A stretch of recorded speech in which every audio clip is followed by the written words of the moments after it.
Hello everybody, welcome to UPSC class में हनु। Current affairs को कंटिन्यू करते हैं। तो हमने यहाँ पर छोड़ा था, अब आगे चलते हैं। तो इंडियन श्रिम्प की बात करी थी कि EFTA कंट्रीज़ के जो ये ट्रेड एंड इकनॉमिक पार्टनरशिप में shrimp and fish marine products का भी जिक्र हुआ है। तो इंडियन श्रिम्प इंडिया जो है वो सेकंड लार्जेस्ट प्रोड्यूसर है श्रिम्प का। मेनली वो प्रोड्यूस करता है for export only, and it is first मतलब लार्जेस्ट प्रोड्यूसर कौन सा है? इक्वाडोर। अब दो वैरायटीज़ होती हैं श्रिम्प की, black tiger and Pacific white leg. Pacific white leg को वनामई भी ये बोलते हैं। जो इंडियन श्रिम्प जो है वो मोस्टली यही है, वनामई। अब सबसे किन किन स्टेट्स में ग्रो किया जाता है? तो वाइट श्रिम्प ग्रो किया जाता है, यानी ये जो पैसिफिक वाइट लेग वाला है इस इट इज़ ग्रोन सबसे ज़्यादा आंध्र प्रदेश में। नेल्लौर को श्रिम्प कैपिटल भी कहा जाता है, वेस्ट बंगाल में, गुजरात में। एंड अभी जब US टैरिफ की जब इशू हुआ था तब श्रिम्प इंडस्ट्री बहुत ज़्यादा इफेक्ट हुई थी। अब ये जो पेनेशियस इंडिकस जेनेटिक इम्प्रूवमेंट प्रोग्राम है, ये एक जेनेटिक इम्प्रूवमेंट प्रोग्राम है अंडर मत्स्य संपदा योजना। It is by ICAR CIBA यानी central institute of brackish water aquaculture. तो ये क्या बोल रहे हैं? ये वाइट श्रिम्प की ब्रीडिंग को इम्प्रूव करने के लिए रिसर्च कर रहे हैं या उस पर फोकस कर रहे हैं, क्योंकि ये जो वाइट श्रिम्प है, जो हमारा इंडियन श्रिम्प है, एक तो ब्लैक टाइगर है, एक पैसिफिक वाइट लेग है। तो इनकी जो लार्वे होते हैं तो उनको इम्पोर्ट किया जाता है and then they are bred further. And इनकी जो डाइट होती है उसके अंदर प्रोटीन रिच डाइट इनको चाहिए होती है। उसके वो भी मतलब जो फीड है उसको भी बाहर से इंपोर्ट करना पड़ता है, एंड वो काफ़ी एक्सपेंसिव भी पड़ता है। और ये जो इसके जो लार्वे या जो सीड की जो शेल्फ लाइफ होती है वो बहुत 3 से 5 दिन ही होती है, तो वो बहुत जल्दी स्पॉइल भी हो जाता है। तो उस पर बहुत मतलब बात चल रही है कि इंडिजिनस वैरायटीज़ को डेवलप करना चाहिए और उस सब पे इन्वेस्टमेंट, रिसर्च, ये सब करना चाहिए। तो मत्स्य संपदा योजना क्या है? ये फिशरीज़ का प्रोडक्शन बढ़ाना उससे रिलेटेड है, एंड पर हेक्टेयर ज़्यादा फिशरीज़ का प्रोडक्शन बढ़ाना। नेशनल फिशरीज़ डिजिटल प्लेटफॉर्म है जो ये सब to oversee all of this. And इसी के अंडर ये Penaeus indicus genetic improvement programme, जो कि ये श्रिम्प का ही है। ठीक है, अब अगले पे चलते हैं। यूनेस्को का intergovernmental committee for safeguarding of intangible cultural heritage. तो एक तो जो वर्ल्ड हेरिटेज साइट्स हैं, अब इंटेंजिबल कल्चरल हेरिटेज, तो ये 2003 का जो कन्वेंशन है कल्चरल हेरिटेज, जो कि पेरिस बेस्ड है, ये भी इंडिया ने इसका जो 20th सेशन है वो होस्ट किया था फॉर द फर्स्ट टाइम। तो इंटेंजिबल हेरिटेज का जो 20th सेशन था वो इंडिया ने होस्ट किया था 2025 में। इंडिया की 16 एंट्रीज़ हैं। Deepavali Diwali is the latest entry. तो एक तो वैदिक चैंटिंग, रामलीला, कुट्टियट्टम जो कि संस्कृत थिएटर है केरला का, रमनम जो कि फेस्ट है और थिएटर ऑफ गढ़वाल उत्तराखंड, मुडियट्टू केरला का है, कलबेलिया डांस राजस्थान का, Chhau dance eastern India, West Bengal, Jharkhand, Orissa, यहाँ सब छाऊ डांस करते हैं। एंड बुद्धिस्ट चैंटिंग जो है वो लद्दाख की, वैदिक चैंटिंग अलग है और बुद्धिस्ट चैंटिंग जो है वो लद्दाख से, लद्दाख जम्मू एंड कश्मीर। संकीर्तन जो कि ड्रमिंग है मणिपुर का। And traditional copper and brass की जो यूटेंसिल मेकिंग आर्ट है पंजाब का, धनतेरस एंड जंडियाला गुरु। तो धनतेरस ऑफ जंडियाला गुरु, ये पंजाब का ब्रास एंड कॉपर के यूटेंसिल्स बनाना। योगा, नवरोज़ पारसीज़ का, कुंभ मेला उत्तराखंड, UP MP महाराष्ट्र, दुर्गा पूजा कोलकाता की, गरबा गुजरात का, दीपावली। अब तो कुटियट्टम और मेदियट्टू ये दोनों ही केरला के हैं। कुटियट्टम संस्कृत का थिएटर एंड मुडियट्टू भी केरला से, कलबेलिया राजस्थान से, छाऊ डांस वेस्ट बंगाल, झारखंड, उड़ीसा यहाँ वाले एरिया का है। नवरोज़ भी आता है, कुंभ मेला भी आता है, दुर्गा पूजा भी आता है, गरबा भी आता है, दीपावली भी आता है, योगा भी आता है, and traditional copper and brass का धनतेरस ऑफ जंडियाला गुरु पंजाब वहाँ का भी आता है। वंदे मातरम के 150 ईयर्स पूरे हुए थे। वंदे मातरम मतलब आई बो टू द मदर कंपोज किन्होंने किया? बंकिम चंद्र चटर्जी ने किया, 1875 में किया। बंकिम चंद्र चटर्जी ने बंकिम चंद्र चट्टोपाध्याय जी ने 1875 में किया। And It was first published in बांगा दर्शन 1875 में. ये भी बंकिम चंद्र चट्टोपाध्याय जी ने ही लिखा है, तो बंकिम जी इसके फाउंडर थे. And it has been included in उनका नावल आनंद मठ in 1882. It was sung at the Kolkata session 1896 by whom? Rabindranath Tagore ji. And इसका जो इंग्लिश ट्रांसलेशन किया था वो श्री अरबिंदो जी ने किया था ड्यूरिंग स्वदेशी मूवमेंट, वो बंगाल पार्टीशन वगैरह वाली जो बात है. तो ये जो आनंदमठ नावल है वो सन्यासी रिबेलियन पे बेस्ड है अगेंस्ट ब्रिटिशर्स और वो सब. तो ये जो वंदे मातरम है ये इंक्लूड कब वंदे मातरम एंड जनगण मन. तो जनगण मन हमारा नेशनल एंथम, वंदे मातरम हमारा नेशनल सॉन्ग. तो डॉक्टर राजेंद्र प्रसाद जी ने एक रेजोल्यूशन मूव किया था in the constituent assembly and then फिर इनको ये स्टेटस दिया गया था. It has the equal status as Janagana Gana. तो Vande Mataram has equal status as Janagana Gana. अब तो गाया किसने? रविंद्रनाथ टैगोर जी ने. कहाँ पर? कलकत्ता सेशन में. ट्रांसलेट किसने किया? श्री अरबिंदो जी ने. सबसे पहले बांगा दर्शन में पब्लिश हुआ एंड नावल का होता आनंद मठ में इंक्लूड किया गया था. एंड रविंद्रनाथ जी ने रविंद्रनाथ जी का है जनगण मन, जो कि हमारा नेशनल एंथम बना. एंड जो वंदे मातरम है वो हमारा नेशनल सॉन्ग बना. अब ये है किसमें? संस्कृताइज बंगाली लैंग्वेज में है, जिसके अंदर इंडिया को मदर गॉडेस माना गया. And it's on the line of Durga Puja वाली स्पिरिट है इसके अंदर. तो 1907 में मैडम बीका जी कामा ने जब पहली बार हमारा ट्राई कलर रेस किया था आउटसाइड इंडिया इन बर्लिन स्टगर्ट, तो वहाँ पर उस फ्लैग के ऊपर वंदे मातरम लिखा हुआ था. एंड जो बंकिम चंद्र चट्टोपाध्याय जी हैं उनकी और भी बुक्स हैं, आनंद मठ, दुर्गेश नंदिनी, ये सब इनकी. और Durgesh Nandini is another work by him. 1909 में जब मदन लाल टीकरा जी को हैंग किया गया था तो उनके लास्ट वर्ड्स भी यही थे, वंदे मातरम. तो वंदे मातरम के 150 ईयर्स पूरे हुए. संस्कृत टाइज बंगाली में लिखा गया, आनंद मठ में इंक्लूड किया गया था, कलकत्ता सेशन में गाया रविंद्रनाथ टैगोर जी ने. श्री अरबिंदो जी ने उसको ट्रांसलेट किया स्वदेशी मूवमेंट के. एंड देन जनगण मन जैसा ही इसका इक्वल वो है स्टेट. तब ये जो जनगण मन है वो रविंद्रनाथ जी ने कंपोज किया है. एंड तो ये हो गया, ठीक है. अब लैंड रेसेस पे आते हैं. तो लैंड रेसेस क्या है? जो ट्रेडिशनल सीड वेराइटीज़ होती हैं लोकली अडॉप्ट कर लेते हैं फार्मर्स एज पर सिलेक्शन और एनवायरनमेंट जैसे से अडेप्ट करते हैं, तो वो ज़्यादा रेजिलिएंट होते हैं. एंड ये जेनेटिकली डाइवर्स होते हैं क्योंकि ये अपने आप लाइक दे अडेप्ट. जो सीड्स झेल गए, सर्वाइव कर गए, एंड जो नहीं करते तो इनकी यील्ड तो कम होती है पर इनकी स्टेबिलिटी ज़्यादा होती है, ठीक है. तो ओडिशा ने लॉन्च किया एक नया SOP कि जिससे कि लैंड रेसेस को भी फॉर्मल सीड सिस्टम में ला दिया जाएगा.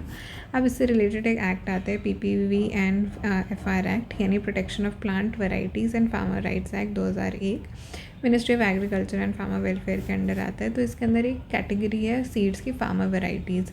तो लैंड रेसेस जो हैं वो इसी वैरायटी के अंदर आते हैं जिनको एक्सटेंट कहा गया है, मतलब कि एग्जिस्टिंग वैरायटी जो कि ट्रेडिशनल नॉलेज बेस्ड है. अब ये जो एक्ट है ये ट्रिप्स को भी बैलेंस करता है. तो इसमें 3 टाइप के राइट्स हैं. क्या राइट्स? एक तो ये इसके अंदर एक सुई जेनरस सिस्टम है. सेकेंडली 3 टाइप के राइट है, ब्रीडर का राइट, फार्मर का राइट, रिसर्चर का राइट. ब्रीडर का राइट क्या है कि जो भी उसका एक्सक्लूसिव राइट है to sell and market protected varieties, क्योंकि हमें ऐसा कोई किसी के भी राइट पे इंक्रोच नहीं करना. ये इन तीनों के राइट्स को बैलेंस करने की कोशिश करता है क्योंकि ट्रिप्स को भी बैलेंस करना है, but at the same point of time benefit sharing भी होनी चाहिए. तो जो फार्मर है वो अगर कोई न्यू वैरायटी अगर वो खुद की उसकी कोई न्यू वैरायटी वो इवॉल्व करता है तो उसके पास उतने ही राइट्स हैं जैसे एक नॉर्मल ब्रीडर के पास होंगे. उसे सो करे, री सो करे, कुछ भी करे, ठीक है. एंड जो फार्म ऑब्टेन्ड सीड्स हैं उनको भी वो सो करे या कुछ भी करे. लेकिन जो रिसर्चर है वो भी किसी भी वैरायटी को चूज़ कर सकता है फॉर एक्सपेरिमेंट, रिपीटेड भी. पर अगर रिपीटेड यूज़ अगर उसे करना है तो फिर उसको ब्रीडर की परमिशन को लेना पड़ेगा. तो इसके अंदर फार्मर्स के राइट्स को बैलेंस करना होता है, प्लांट ब्रीडर्स के राइट को मैनेज करना होता है, रिसर्चर के राइट को मैनेज करना होता है। तो ये PPV-NFR एक्ट है 2001 का, ठीक है।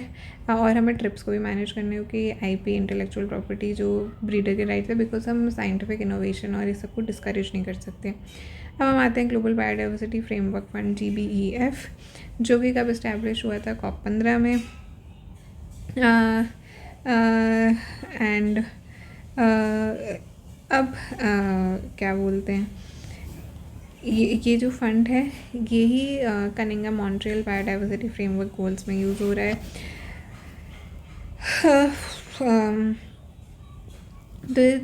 जो Kunming Montreal global biodiversity fund है वो रिप्लेस कर रहा है IG टारगेट्स को। अब ये जो Kunming Montreal global biodiversity fund है, इसमें जो चेयरमैन थे वो थे चाइना और जो होस्ट था वो था कनाडा। तो इनका ये है कि हमें by 2030 30% of land and oceans को प्रोटेक्ट करना है, अचीव करना है हारमनी विद द नेचर और वो सब जो भी इनकी बातें हैं।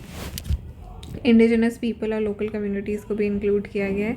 तो COP15 वाज इन मॉन्ट्रियल, पर चेयर जो थे वो था चाइना। 30x30 यानी कि conserving 30% of terrestrial, inland and water marine जो रिसोर्सेज हैं, पोल्यूशन को रिड्यूस करना है बाय 50%, रिसोर्सेज का मोबिलाइजेशन करना है, $700 billion, annual biodiversity funding gap को क्लोज करना है। फिर यहीं पे एक NBSAPs आते हैं, मतलब national biodiversity strategic action plans. तो सारे जो भी नेशंस हैं जो इसके पार्टी हैं उनको कहा कि सबमिट करो, मैंडेटरी ऑब्लिगेशन है to CBD parties to submit. तो इंडिया ने अभी अपनी 7th रिपोर्ट सबमिट की थी अबाउट द गोल्स कि हम कहाँ पहुँचे हैं, तो जिसके अंदर इंडिया ने मैप किए अपने 142 टारगेट्स को टू कनिंघम मॉन्ट्रियल्स 23 टारगेट्स। अभी हम एज़ पर दैट इंडिया के पास कितने टाइगर रिजर्व्स हैं, 58, elephant reserves 33, biodiversity reserves 18, national parks 106, wild life sanctuaries 574, wild life sanctuaries 574, national park 106, biodiversity reserves 18, tiger reserves 58 and elephant reserves 33। इसी में एक परिवेश टर्म आता है। परिवेश term is environment single window hub है, जो कि ministry of environment and forest climate change ने डेवलप करा है। सो दैट मतलब उसके अंडर आता है ये। अब कुछ पॉपुलेशंस की भी हाँ, उस रिपोर्ट में हमने इंडिया ने एक पेड़ माँ के नाम इस इनिशिएटिव का भी जिक्र किया था। अब हमारे पास कितनी है टाइगर की पॉपुलेशन? हमारे पास करीबन 3,500 टाइगर्स हैं, 5682, जो कि वर्ल्ड की 70% पॉपुलेशन है। 4,000 के करीब हमारे पास वन हॉर्न राइनोसॉरस है, 22,000 के करीब हमारे पास हाथी हैं, 891 हमारे पास एशियाटिक लायंस है, 718 हमारे पास स्नो लेपर्ड्स हैं।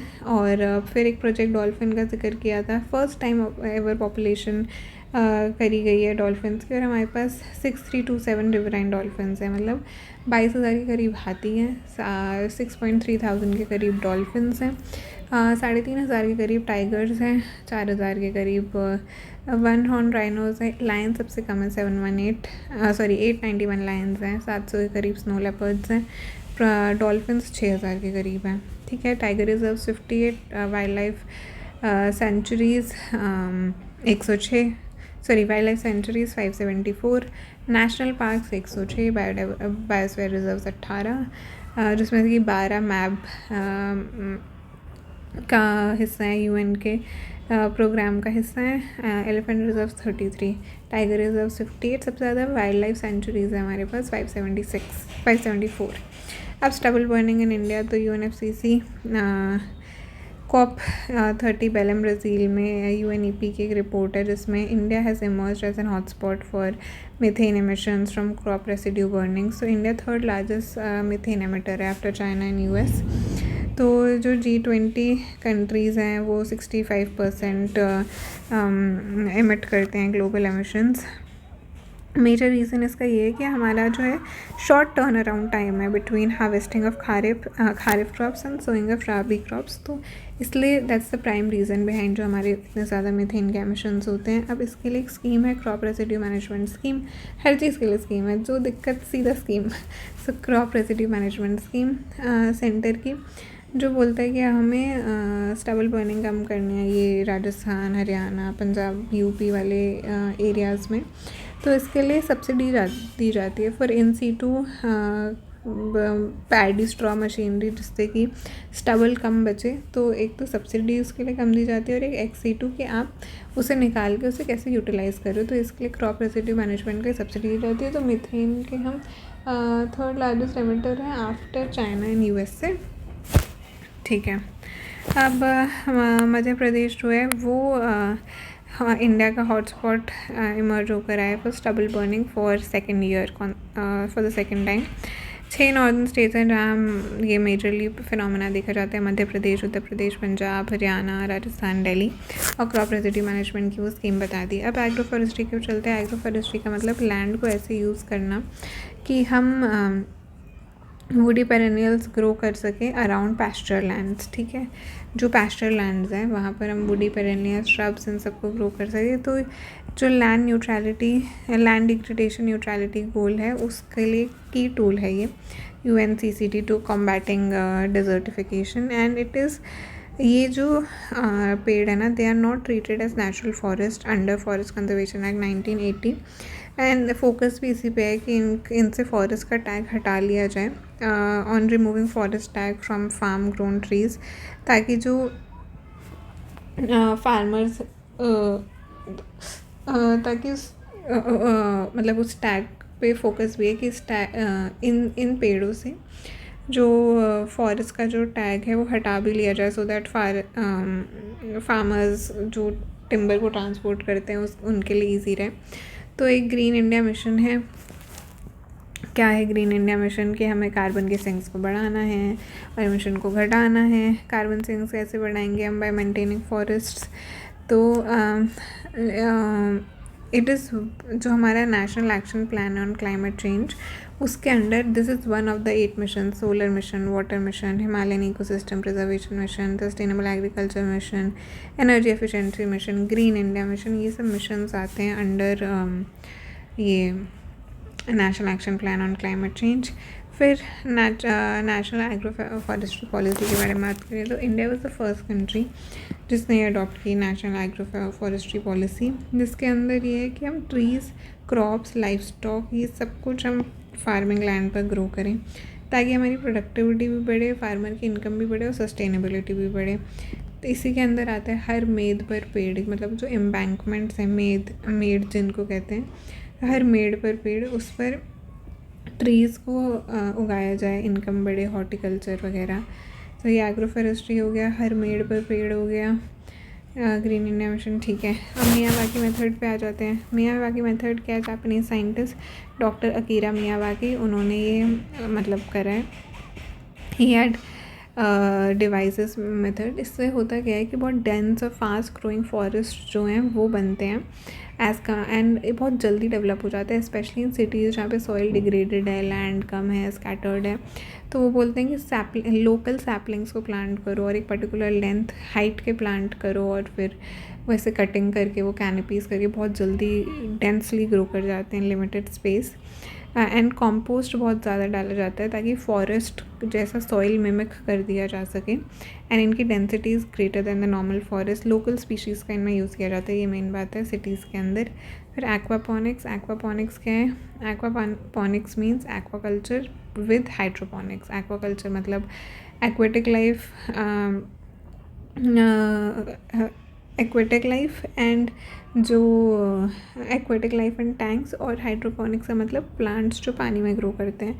जैसे अगर इस फोटो पे ध्यान दिया जाए तो देखो, इसमें ऐसे ये नीचे ये एक्वेटिक लाइफ है, एक्वाकल्चर, एंड ऊपर ये प्लांट्स हैं। तो ये पंप होके पानी इसमें जा रहा है, देन यहाँ से ये पानी इसमें प्लांट्स के लिए जा रहा है, न्यूट्रिएंट रिच पानी, फिर ये बाकी फिर पानी इधर आ जाता है। तो ऐसे ही कि सर्कुलर सा सिस्टम होता है इसके अंदर, जिसके अंदर जो nutrient rich aquaculture water is fed into hydroponically grown plants जो ऊपर पानी में ग्रो करते हैं। अब design for bio E3 challenge क्या है? Design for bio E3 challenge पहले तो किसके अंडर आता है, biotechnology, department of biotechnology, ministry of science and tech. अब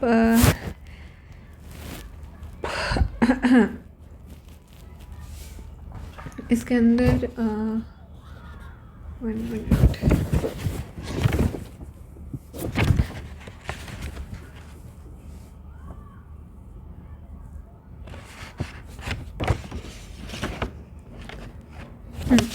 ministry of science and tech and bio E3 policy में 3 E क्या है, इकोनॉमी, इन्वायरमेंट एंड एम्प्लॉयमेंट। तो डिज़ाइन स्कीम इसके लिए है। तो बायो फाउंड्रीज जो हैं वो इसका फिजिकल इंफ्रास्ट्रक्चर है। सिंथेटिक बायोलॉजी की का फोकस है। फिर बायो E3 में 2 चीज़ें जो इंक्लूडेड हैं, एक तो मिशन लाइफ, मतलब अलाइंड है जिनसे, mission LiFE and green growth. फिर मूल्यांकुर बायो इनेबलर, ये grid of bio AI hubs हैं, बायो फाउंड्रीज़ हैं, बायो मैन्युफैक्चरिंग सेंटर्स हैं। 5 डोमेन्स है, एक तो कैप्चर करो कार्बन को, यूटिलाइज़ करो, precision biotherapeutics, smart proteins, enzymes, climate resilient agriculture. तो biotherapeutics, smart proteins, enzymes, climate resilient agriculture, इन सब चीज़ों पे बहुत फोकस है इन चीज़ों का। बायो फाउंड्रीज़ बनाना जो फिज़िकल इंफ्रास्ट्रक्चर है। देन लॉक्स मीथेन इंजन के बारे में है। तो लॉक्स मीथेन इंजन यानी कि liquid oxygen and methane engine का यूज़ करना एंड रॉकेट प्रोपल्शन। तो traditionally kerosene plus liquid oxygen का यूज़ किया जाता था, या फिर हाइड्रोजन या लिक्विड ऑक्सीजन का। पर ये जो लिक्विड हाइड्रोजन और मीथेन है तो उसमें एक तो वो है कि it is suit free unlike kerosene. फिर इन सीटू होता है, मतलब रिसोर्स यूटिलाइजेशन, कि आप जो मार्स पे जाकर इसको रीफ्यूल कर सकते हो, कि मार्स के एटमॉस्फेयर में मीथेन है और फिर वहाँ से आप इट कैन बी सिंथेसाइज्ड। फिर लिक्विड मीथेन जो होता है एंड जो लिक्विड ऑक्सीजन, इनके जो बॉइलिंग सिमिलर से बॉइलिंग पॉइंट्स हैं, तो ट्रांसपोर्टेशन भी ईजी रहता है, ऐसे नहीं अलग अलग टैंक्स की ज़रूरत नहीं पड़ती। तो ISRO has developed LOX methane engine for NGLV, next gen launch vehicle. तो इसलिए इस पर हम स्पेस में बहुत एफिशिएंसी की तरफ फोकस कर रहे हैं। फिर हम बात करते हैं मॉलिकुलर डोनट्स की, जो एक सीव की तरह एक्ट करते हैं। मैक्रो साइकिल्स वाटर प्यूरिफिकेशन में, या फिर RO में, या कार्बन कैप्चर में, या आप अगर सेपरेट करना है आपको आइसोमर्स मतलब शेप स्ट्रक्चर सेम है, शेप स्ट्रक्चर डिफरेंट है, फॉर्मूला सेम है, वो आइसोमर्स हैं। एंड मॉलिकुलर तो डोनर्स की जो टेक्निक है, they can act as a sieve in separating, या एंड RO से बेटर भी है in water purification, reverse osmosis से better. IIT Gandhinagar. Solar cycles के प्रेडिक्शन पे बात हुई थी, तो वो IIT कानपुर ने की है कि सोलर साइकिल्स 11 साल का एक पीरियड होता है। जो एक सोलर साइकिल का मतलब है ऐसा एक पीरियड जिसके अंदर जो सन का मैग्नेटिक फील्ड है वो कम्प्लीटली फ्लिप कर जाता है, नॉर्थ साउथ पलट जाते हैं। तो solar maximum is in the middle of the cycle, जब सन स्पॉट एक्टिविटी हाईएस्ट होती है, सोलर फ्लेयर हाईएस्ट होता है, कोरोनल मास इजेक्शन बहुत ज़्यादा होता है, it's at its peak. And solar minimum आता है towards the end when sun is comparatively quiet. Traditionally क्या यूज़ किया जाते थे, डायनामो मॉडल्स यूज़ किए जाते थे कि किस तरह सन अपना मैग्नेटिक फील्ड जनरेट कर रहा है, वो सब स्टडी करने के लिए IIT कानपुर ने यूज़ किया kinematic dynamo model plus data simulation. जिसमें जो मेन बात है वो ये है, एक मेमोरी इफेक्ट है वो, कि वो एनालाइज़ करता है कि पिछली साइकिल कैसी गई थी तो अब अगली कैसी होगी। तो मेमोरी इफेक्ट का इसमें बहुत यूज़ है। करेंटली हम किस सोलर साइकिल में, solar cycle 25, and it helps protect. अब वैसे हम कर ही क्यों रहे हैं, हम इसलिए कर रहे हैं क्योंकि जितनी भी हमारी सैटेलाइट्स हैं हमें उनको प्रोटेक्ट करना होता है, क्योंकि अगर हम इस हिसाब से इस कैलकुलेशंस को नहीं बिठाते हैं रिलेटेड टू सोलर साइकिल्स, तो जो ड्रैग या जो फ्रिक्शन, उससे जो सैटेलाइट्स को बहुत हार्म हो सकता है, पावर ग्रिड्स और ये सब जो उनके कंपोनेंट्स हैं, दे कैन बी हार्म्ड। तो इसलिए this is important for ISRO for space mission planning. Next, subsidence of river deltas in India. तो एज पर द रिपोर्ट जो हमारे रिवर के डेल्टाज हैं वो सिर्फ इरोड नहीं कर रहे हैं from the front, they are sinking from within also. तो अंदर से भी वो ढस रहे हैं। तो यूरोपियन स्पेस ESA ने कि जो सेंटिनल-1 सैटेलाइट है उसने डेटा कलेक्ट किया from Charles delta to give this report, and उसके अंदर इंडिया के Ganga Brahmaputra delta, Brahmani delta, Mahanadi delta, Godavari, Kaveri, Kabani, ये सब डेल्टाज अलग अलग से हमारे थे उसके अंदर, मतलब they had their place. Tulip festival कहाँ होता है? श्रीनगर, नागालैंड में। हॉर्नबिल फेस्टिवल कहाँ होता है? श्रीनगर में। एंड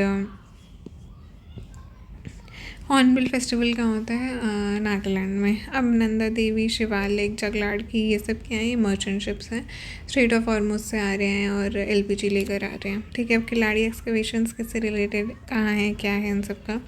अर्बन सेटलमेंट्स, कौन सी रिवर? वैगई रिवर, कहाँ पर? तमिलनाडु में। एंड वो बोलते हैं कि उस there remains of a literate industrial society, Brahmi scripts, इन सब चीज़ों की बात हुई है। देन पोटी श्रीरामुल्लू जी का स्टैचू अनवेल हुआ है आंध्र प्रदेश में, अमरावती। उनको अमरजीवी भी कहा जाता है। पोटी श्रीरामुल्लू जी क्यों फेमस है? क्योंकि उन्होंने 58 डेज़ का फास्ट ऑन टू डेथ किया था for the formation of the state of Andhra Pradesh. तो स्टैचू का नाम क्या है? Statue of sacrifice. कहाँ है? अमरावती में है। एंड जो तेलुगु स्पीकिंग मद्रास प्रेसिडेंसी थी उसमें से इसको बाहर कार्व आउट करा गया था। फिर स्टेट रीऑर्गेनाइजेशन एक्ट आया 1956 का, फिर उसको मर्ज कर दिया गया with Telugu speaking areas of Hyderabad. And 2014 में फिर से उसको बाइफरकेट कर दिया गया आंध्र प्रदेश को, एंड तेलंगाना अलग हो गया। तो पोटी श्रीरामुल्लू जी ने आंध्र प्रदेश के फॉर्मेशन में बहुत इंपॉर्टेंट रोल प्ले किया था। फिर child marriage act 2006, it treats girls less than 18 years and boys less than 21 years as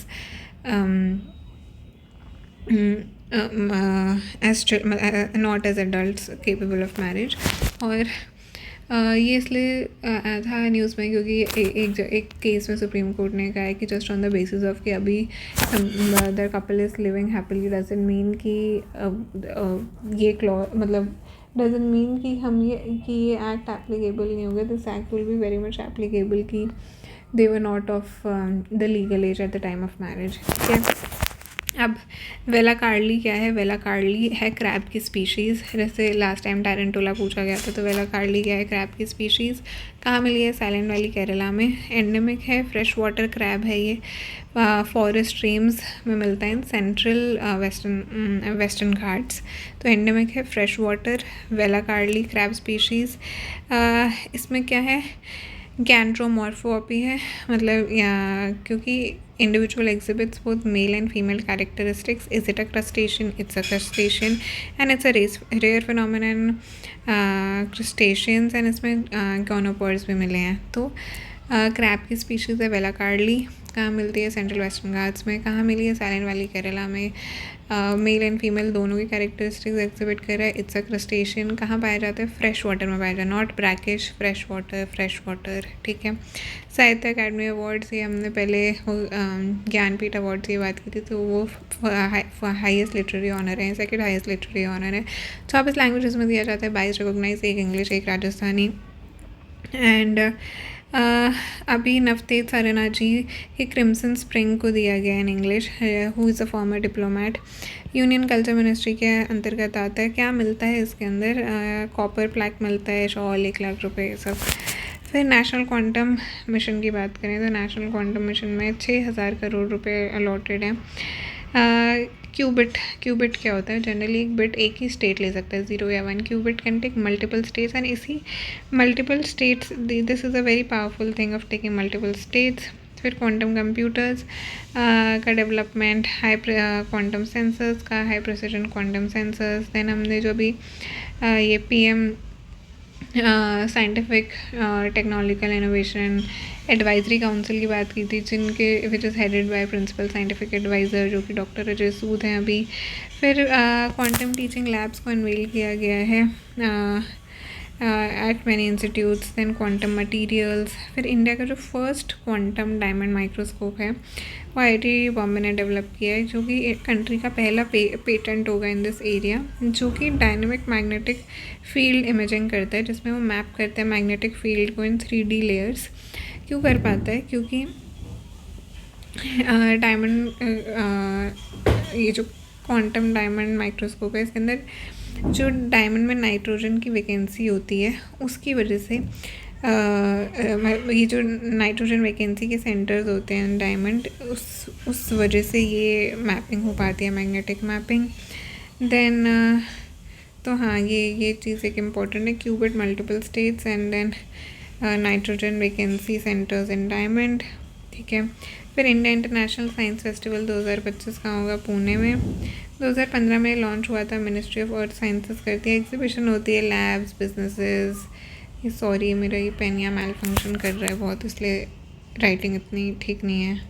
तो लैब्स एंड बिजनेसेस का एक एग्जीबिशन होता है, वैसे कॉन्टैक्ट बिल्डिंग होता है इसके अंदर। तो क्वांटम मिशन के बारे में तो ये बात हो गई। हमने एक प्रोसेसर की भी बात की थी, वो था Vikram 32 bit indigenous processor ISRO का। अब क्योंकि क्वांटम इसकी इतनी बात हो ही रही है, तो QP AI इंडस हमारा first full stack quantum computer है। किसने डेवलप करा है? बैंगलोर के एक स्टार्टअप ने, जिसका नाम है QPAI।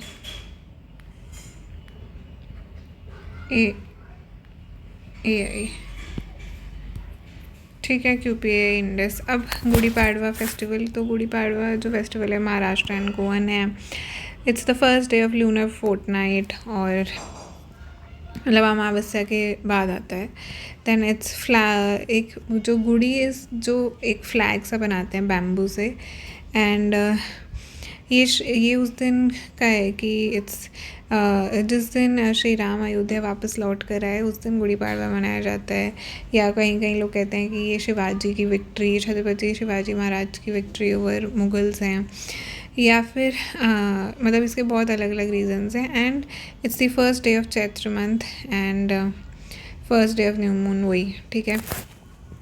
फिर डिसार्थिया, ये क्या है? ये एक मोटर स्पीच डिसऑर्डर है। IIIT हैदराबाद ने एक एप्लीकेशन डेवलप करा है, जिसके अंदर रियल टाइम में जो स्लडेड स्पीच है, मतलब ब्रोकन या नॉट क्लियर, उसको एक क्लियर नेचुरल साउंडिंग स्पीच में कन्वर्ट कर देता है।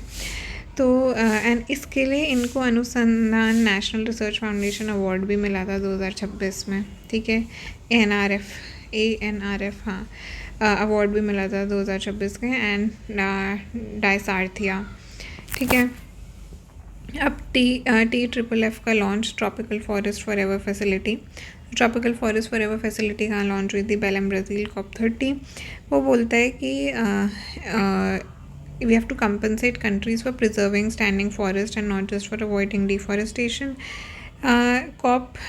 Baku to Belem road map भी बोलते हैं कि COP29 to COP30 एक डिजिटल प्लेटफॉर्म भी बिल्ड किया गया है by UNDP, FAO, WWF। Now global alliance of territorial communities, GATC, ये भी बहुत इसमें था, जिसमें है कि indigenous wisdom is the immediate solution to climate. तो ये इंडिजिनस लैंड राइट्स के बारे में बात करता है, उनको प्रोटेक्ट करना। सो जो अबाया याला अमेरिकन कॉन्टिनेंट के इंडिजिनस पीपल है, ये उनकी वॉइस को बहुत रिप्रेजेंट कर रहा था। अबाया याला अमेरिकन इंडिजिनस एंड हाँ ठीक है, अमेजोन रीजन में हुआ था। अब इंडिया एनर्जी स्टैक क्या? इंडिया एनर्जी स्टैक एक DPI मतलब digital public infrastructure, backbone of the power sector, renewable energy, discom efficiency, इस सब के लिए है। मतलब जो डिजिटल पेमेंट्स के लिए UPI है, वही इंडिया एनर्जी स्टैक है फॉर पावर सेक्टर, ऐसा समझ लो। तो ये DPI है। ठीक है, digital public infrastructure. Then bureau of energy efficiency क्या है? जो इस जैसे जो स्टार रेटिंग करती है या स्टार लेबलिंग करती है, तो उन्होंने अब इंडक्शन हॉब्स के लिए भी स्टार लेबलिंग स्टार्ट की है। किसके? Ministry of power star labelling, mobile apps, 25 साल उसको पूरे हुए और अब वो QR कोड इंट्रोड्यूस करने वाले हैं वो अप्लाइंसेस पे। तो bureau of energy efficiency comes under ministry of power. अब ऑस्ट्रेलिया जो है it's Asia's largest importer of refined products. तो जो कि है डीजल, वो सबसे ज़्यादा इंपोर्ट करते हैं और फिर उसी से वो माइनिंग करते हैं, क्योंकि जैसे हमने देखा था कि यहाँ पे कोयला काफ़ी होता है, तो आयरन और कोल और ये सब है। फिर वही जो कोल निकालते हैं वो इंडिया ले लेता है, कुकिंग कोल स्टील बनाने के लिए, क्योंकि स्टील का इंडिया सेकंड लार्जेस्ट प्रोड्यूसर है। एंड जापान, साउथ कोरिया वगैरह वाले आयरन ओर ले लेते हैं। और इंडोनेशिया जो है वो सेकंड है, वो second largest importer of refined products है। कौन सा? गैसोलीन का। सबसे ज़्यादा जो चाइना है उसके पास स्टॉक पाइल है ऑफ क्रूड ऑयल, और सबसे लार्जेस्ट रिफाइनिंग कैपेसिटी है चाइना की। ये इसलिए सब न्यूज़ में आ रहा है क्योंकि गैस नहीं मिल रही है, तो वो सब चीज़ें रुक रही हैं मतलब। ठीक है, अब हम आते हैं अगली चीज़ पे, जो कि है 5% मॉडल ऑफ छत्तीसगढ़। तो जो छत्तीसगढ़ का कोरिया डिस्ट्रिक्ट है, वहाँ पर 5% ऑफ एग्री लैंड को यूज़, मतलब ये मॉडल है कि टू कंस्ट्रक्ट स्मॉल टैंक्स, जिससे कि रिचार्ज होगा वाटर टेबल। तो जन संचय, जन भागीदारी। तो 5% मॉडल छत्तीसगढ़ का पानी की कंजर्वेशन से रिलेटेड है। रिवर लाइट हाउसेस, तो ब्रह्मपुत्रा रिवर पे पहला लाइट हाउस बनने जा रहे हैं। इनलैंड वाटरवेज पे फॉर सेफ नेविगेशन 24/7 ऑपरेशन हो नेशनल वाटरवेज 2 का। तो हमारे पास करीबन 111 नेशनल वाटरवेज हैं, जिसमें से जो एंड एक inland water veg authority of India है, और इसमें से जो नेशनल वाटरवेज 1 है वो गंगा जी के ऊपर है, और जो नेशनल वाटरवेज 2 है वो ब्रह्मपुत्र जी के ऊपर है। ठीक है, तो वहाँ पे लाइट हाउस बनने जा रहे हैं। ठीक है, अब वर्ल्ड वाइल्ड लाइफ डे कब है?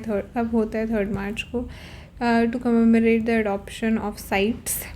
तो इसका जो 2026 का थीम क्या था? मेडिसिनल एंड एरोमेटिक प्लांट्स, उनको कंजर्व करना, हेल्थ को, हेरिटेज को, एरोमेटिक प्लांट्स के ऊपर था। अब हमारे पास एक नेशनल मेडिसिनल प्लांट्स बोर्ड है, 2000 में इस्टेब्लिश हुआ था, मिनिस्ट्री ऑफ आयुष के अंडर आता है, and it conserves medicinal plants. India is one of the 17 mega diverse countries. तो हमारे पास करीबन 15,000 से भी ज़्यादा मेडिसिनल प्लांट्स हैं। तो we are a very important hub for medicinal and aromatic plants. Medicinal plants के कंजर्वेशन के लिए अलग अलग चीज़ें हैं। अब क्या क्या करी गई हैं? एक तो मेडिसिनल प्लांट्स कंजर्वेशन के लिए 2 चीज़ें हैं, एक तो in-situ conservation, ex-situ conservation. in-situ conservation मतलब biosphere reserves, national park, sacred groves, gene sanctuary, on farm management, community gene bank, ये सब in-situ है, मतलब वहीं पर उनको प्रिजर्व कर लो। ex-situ है मतलब बाहर जाकर उनको ब्रीड करवाना या प्रिजर्व करना, जैसे कि DNA के थ्रू करना, कायरो बैंक के थ्रू करना, in vitro gene bank, field gene bank, seed gene bank, pollen bank, ये सब ex-situ हो गया। तो अब जो medicinal plants conservation area initiative है वो प्रोटेक्ट करता है मेडिसिनल प्लांट्स को नेचुरल हैबिटेट, मतलब वो in-situ है। एंड तो 115 MPCA साइट्स हैं इंडिया में, तो ये तो in-situ हो गया, medicinal plants conservation area initiative in-situ उसी साइट पे। ईच अ कैप आता है under ministry of Ayush, promoting and marketing of medicinal plants. तो ईच अ कैप इज़ अबाउट दिस। अब GI tags for medicinal plants, तो कुछ प्लांट्स हैं और उनके लिए कुछ चीज़ें इम्पॉर्टेंट हैं। किस चीज़ के लिए वो इम्पॉर्टेंट है? अब तो अच्छा हाँ, एक तो सीड जीन बैंक कहाँ है? सीड जीन बैंक जो है वो दिल्ली में है, जिसमें जो ऑर्थोडॉक्स स्पीशीज़ है ना, मतलब ऑर्थोडॉक्स स्पीशीज़ के सीड्स को कंजर्व किया जाता है। तो seed gene bank is in Delhi. GI tags for medicinal plants, एक तो नवासा राइस कहाँ का है? पलाक्कड़ केरला, पोलियो के लिए। ग्रीन कार्डमम किस इलायची? केरला, कुर्ग, अस्थमा, कफ, ये सब। गंजम केवड़ा, गंजम डिस्ट्रिक्ट, उड़ीसा। रेस्पिरेटरी और इन सब इश्यूज़ के लिए वॉमिटिंग। सैफरन जेन के वूंड्स के लिए, माइग्रेन्स के लिए, वॉमिटिंग के लिए सॉरी सैफरन है। फिर नागौरी अश्वमेधा है और ऐसी कुछ कुछ चीज़ें। अब आता है MPBC, वही मेडिसिनल प्लांट्स बिजनेस सेंटर, तो that is for raw material storage technology, इस सब पे फोकस्ड है। तो वो कंजर्वेशन एरिया इनिशिएटिव तो NC2 है। तो ये सब इसके बारे में बात हो गई। अब इंडिया AI समिट 2026 का हुआ, दिल्ली में हुआ। अलग अलग it was the first global AI summit in global south, जिसके अंदर बहुत सारी एप्स और मतलब it was a big event. और बहुत सारी डिक्लेरेशन साइन हुई। New Delhi frontier AI impact convention, global AI impact commons, equitable AI transition, voluntary guiding principle for resilient and innovation, network of AI for service institution, resilient AI, पता नहीं मतलब बहुत ही सारी चीज़ें इसके लिए हुई। And Guinness book world record भी बना for most pleasures in 24 hours for AI responsibility. फिर GPUs के ऊपर फोकस हुआ, ग्राफिक प्रोसेसिंग यूनिट्स एग्जिस्टिंग 38,000 से भी ज़्यादा GPUs हैं। देन 3 सूत्रास थे जो इम्पोर्टेंट थे, पीपल, प्लानट, प्रोग्रेस, और किसानी मित्र, दीक्षा, ये कुछ चीज़ें थी जो वहाँ पर उनके बारे में बात हुई। तो इंडिया AI समिट हो गया ये। अब रिकॉम्बिनेंट DNA टेक्नोलॉजी क्या होता है कि रिकॉम्बिनेंट DNA टेक्नोलॉजी के लिए कि वही एक किसी मतलब एक पार्ट हटा दो एंड देन दूसरा पार्ट उसमें दूसरा इंट्रोड्यूस करो एंड जो ऑल्टर करना, इंजीनियर करना। तो central facility for recombinant cell and sensors at BRIC क्या है, biotech research and innovation council under department of biotechnology. तो ये जो ब्रिक है ये 14 बायोटेक्नोलॉजी इंस्टीट्यूशंस का एक अम्ब्रेला यूनिट्स है। तो Rajiv Gandhi centre for biotechnology Keralam, यहाँ पर CAR-T सेल थेरेपी के लिए एक सेंट्रल फैसिलिटी को वो करा गया है, CAR-T सेल थेरेपी के लिए सेंट्रल फैसिलिटी। अब ग्रीन स्टील की बात करें तो ग्रीन स्टील टैक्सोनॉमी फ्रेमवर्क है जो मिनिस्ट्री ऑफ स्टील ने रिलीज़ किया है कि एक एमिशंस का थ्रेशोल्ड फॉर क्रूड स्टील कि अगर मतलब कितने ton of carbon dioxide for कितने टन ऑफ क्रूड स्टील होगा कि उसे ग्रीन स्टील माना जाएगा। तो एक ये taxonomy framework ministry of steel. फिर नेशनल स्टील पॉलिसी हमारी 2017 की कि हमें सेल्फ सफिशेंसी करना है in steel production, 300 metric tonne of steel production तक हमें पहुंचना है by 2030। China largest steel producer है, इंडिया सेकंड है, पर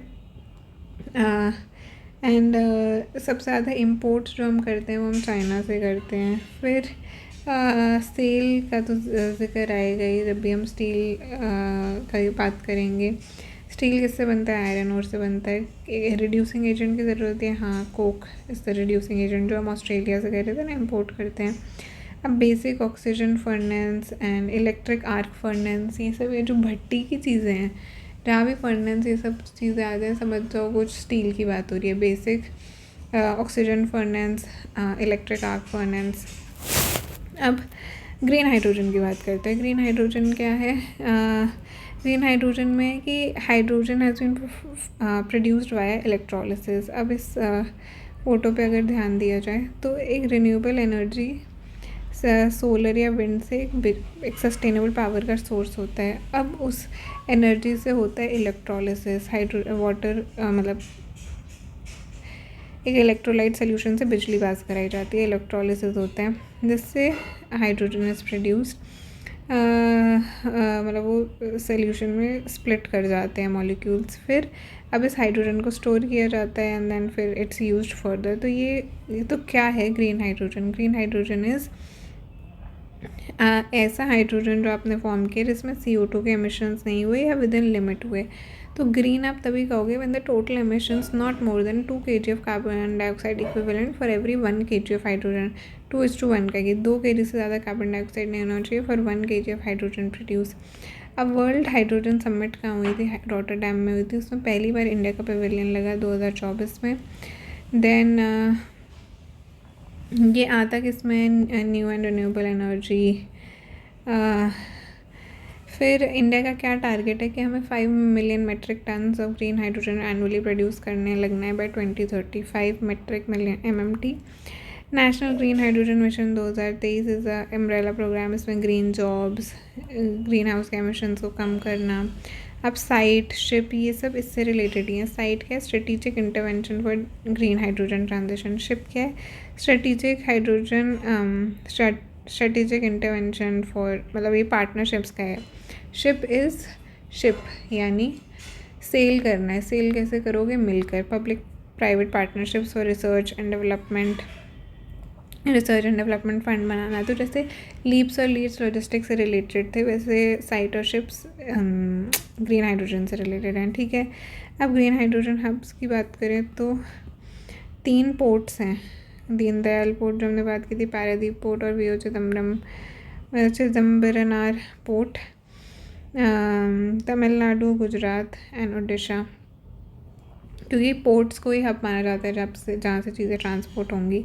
नेशनल स्पोर्ट्स पॉलिसी की बात करें 2025, तो ये रिप्लेस करता है नेशनल स्पोर्ट्स पॉलिसी 2001 को, जिसमें है कि CSR बढ़ाओ, पब्लिक प्राइवेट पार्टनरशिप बढ़ाओ, and it integrates national education policy 2020 also, कि स्पोर्ट्स को एजुकेशन करिकुलम का हिस्सा बनाओ। इंडिजिनस ट्रेडिशनल स्पोर्ट्स को भी इनकरेज करो। फिर इसी में मतलब ये जो नेशनल स्पोर्ट्स पॉलिसी में कई फुल नेम में खेलो भारत नीति 2025, इंडिया को स्पोर्टिंग पावर हाउस बनाना है 2036 तक, ओलंपिक्स की बिड करनी है अहमदाबाद को कॉमनवेल्थ गेम्स के राइट मिल चुके हैं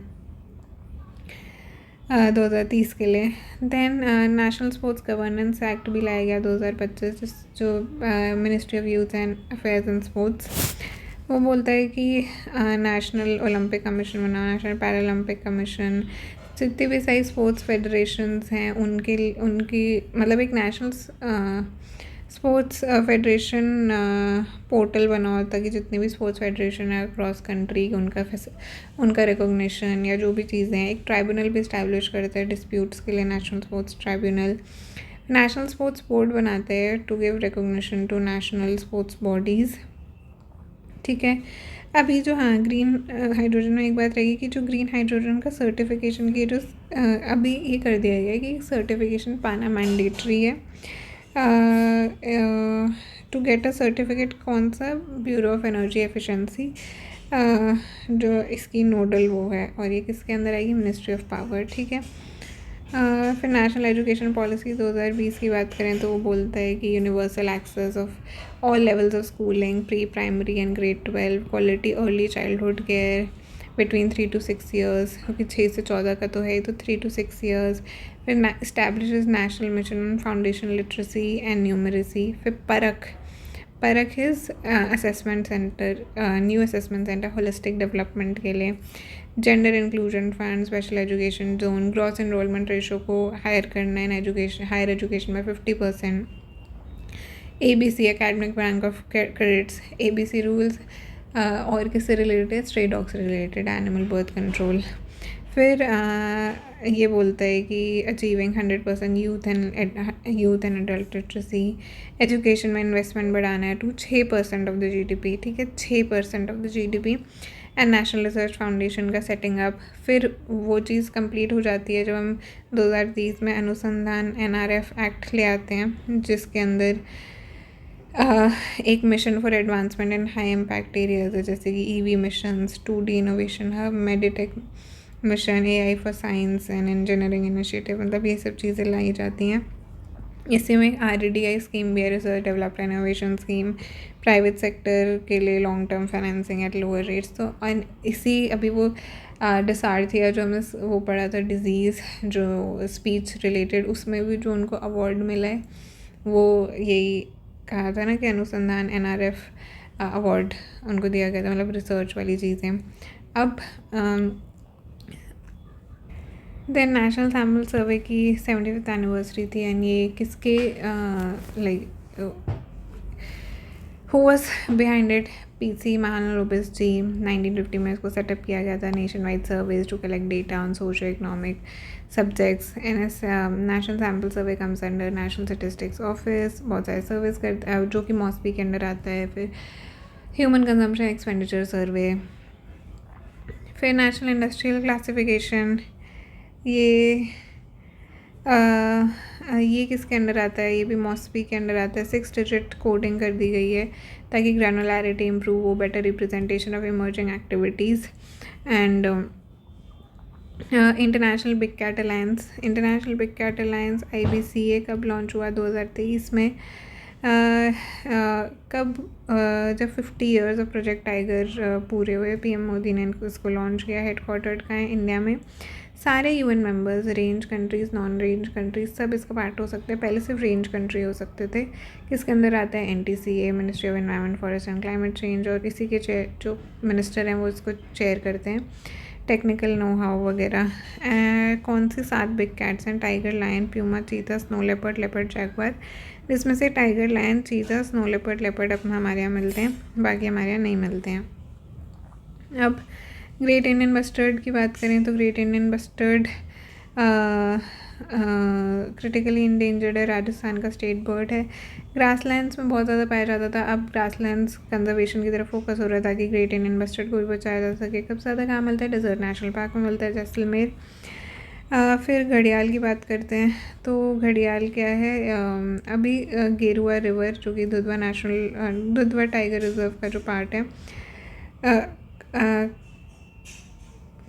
कतरनिया घाट वाइल्ड लाइफ सेंचुरी UP जो कि part of Dudhwa tiger reserve है, उसमें रिलीज़ किए गए थे हैचलिंग्स को इन गेरुआ रिवर। तो आफ्टर कैप्टिव ब्रीडिंग उनको रिलीज़ किया गया।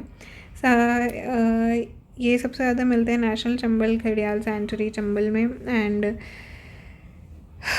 It's protected under schedule 1 of wild life protection act 1972। Critically endangered है ये भी। घड़ियाल क्यों इंपॉर्टेंट है, क्योंकि घड़ियाल डेड एनिमल्स को खा जाती है एंड इससे रिवर्स क्लीन रहती है, फ्रेश वाटर की सप्लाई बनी रहती है। वरना फिर वही जब यूट्रोफिकेशन और वो BOD COD वो सब हो जाता है ना। तो प्रोजेक्ट घड़ियाल जो है, तो घड़ियाल की जो स्पीशीज़ हैं उनको कंजर्व करने के लिए घड़ियाल स्पीसी कंजर्वेशन प्रोग्राम, गंडक घड़ियाल रिकवरी प्रोजेक्ट, ये सब है। अब मेजर इसको थ्रेट्स क्या हैं कि sand mining, fishing nets, dams, pollution, इस सब से ये कम हो रही हैं। तो 70% जो है वो एक ही क्योंकि रीजन में मिलती हैं, चंबल के रीजन में, तो इसीलिए ज़्यादा थ्रेट है इनको है। फिर स्लॉथ बियर की क्या पहचान है, V शेप चेस्ट पे नेक होती है, इंसेक्टोवरस होता है, टर्माइट्स खाता है, सॉलिटरी रहता है, वल्नरेबल है। Solitary, vulnerable, V shaped chest mark है, इंसेक्टिवोरस। अब 11th राइजनर डायलॉग दिल्ली में हुआ। चीफ गेस्ट कौन थे, फिनलैंड के। थीम थे फिनलैंड के प्रेसिडेंट। थीम क्या था, Sanskar, research and accommodation, advancement. Organise कौन करते, Raisina dialogue, ministry of external affairs and ORF। And ये इंडिया का फ्लैगशिप इवेंट होता है। अब क्योंकि फिनलैंड का जिक्र आ गया तो नॉर्डिक, स्कैंडिनेवियन और बाल्टिक कंट्रीज़ की बात कर लेते हैं। अब जो नॉर्डिक कंट्रीज़ एक बड़ा सा सर्कल है जिसके अंदर आती हैं Scandinavian countries. So Nordic is big, Scandinavian is under Nordic. तो स्कैंडिनेवियन कंट्रीज़ अगर आप देखो यहाँ पे, स्वीडन, नॉर्वे, डेनमार्क, ये हैं।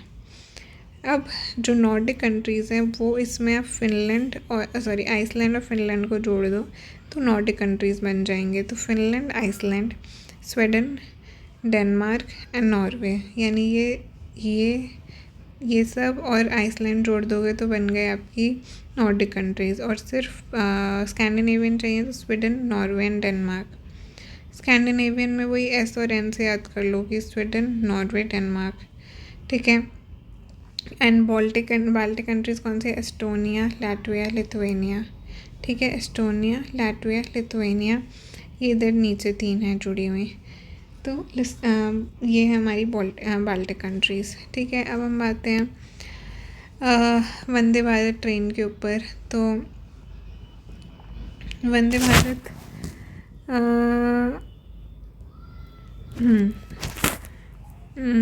एक सेकेंड, हाँ ठीक है, वंदे भारत ट्रेन के ऊपर आ जाते हैं। तो अब करंटली 164 ट्रेन हमारी ऑपरेशनल है। अभी वंदे भारत स्लीपर ट्रेन को लॉन्च किया गया है गुवाहाटी से हावड़ा के बीच में।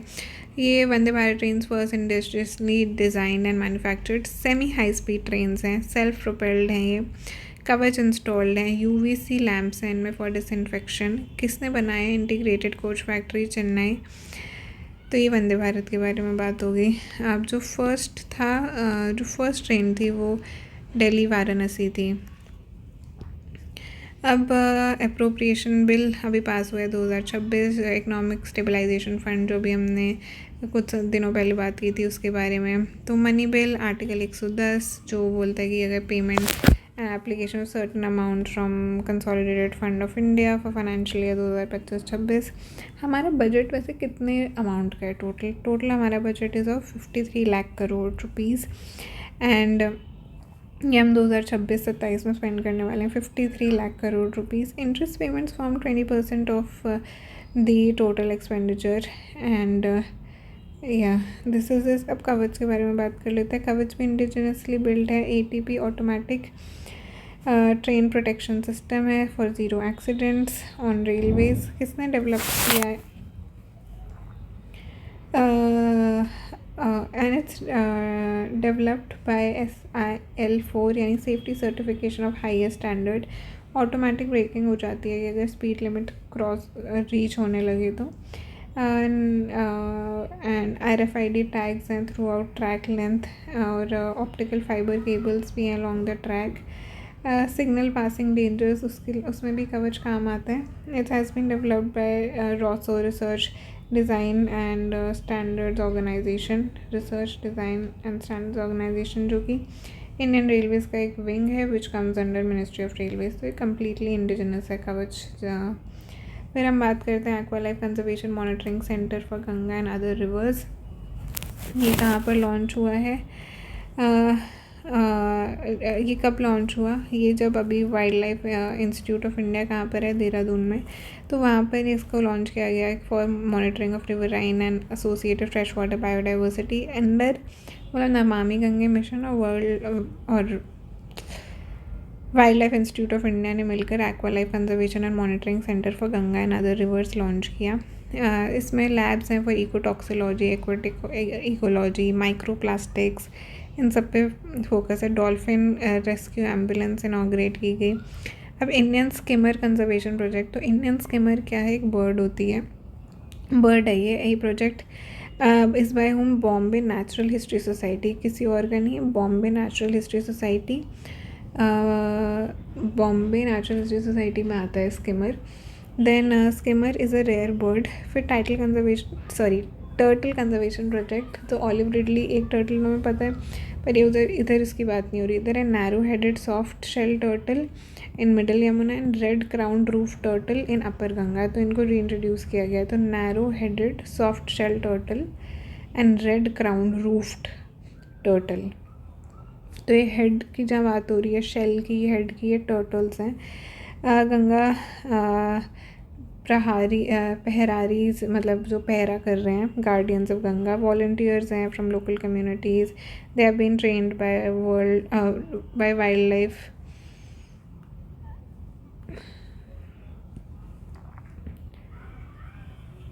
Institute of India and Namami Gange and जो clean national mission for clean Ganga. तो ये नमामि गंगे मिशन और ये इन्होंने मिलकर एक्वा लाइफ कंजर्वेशन मतलब रिवर्स पे बहुत ज़्यादा फोकस है इसको।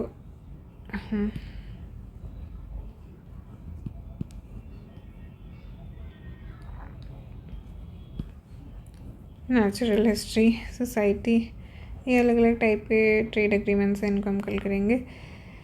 सो that's about it. Turtle conservation की बात की, narrow headed soft shell middle Yamuna में, red crown roof turtle Ganga में, aqua life conservation monitoring centre for Ganga and other rivers wild life institute of India Dehradun में, dolphin rescue ambulance. Indian skimmer क्या है? Bird है। Bombay natural history society, skimmer is a rare bird. Interest payments, Kavach, Raisina dialogue, Scandinavian, Nordic, Baltic. Nordic बड़ा है, Nordic के अंदर Scandinavian आता है। स्कैंडिनेवियन स्वीडन, नॉर्वे और Denmark plus Finland, Iceland, Nordic. Baltic अलग है, Estonia, Latvia, Lithuania. Parakh education से रिलेटेड है। कवच रेलवे से रिलेटेड है, green hydrogen and steel, yes.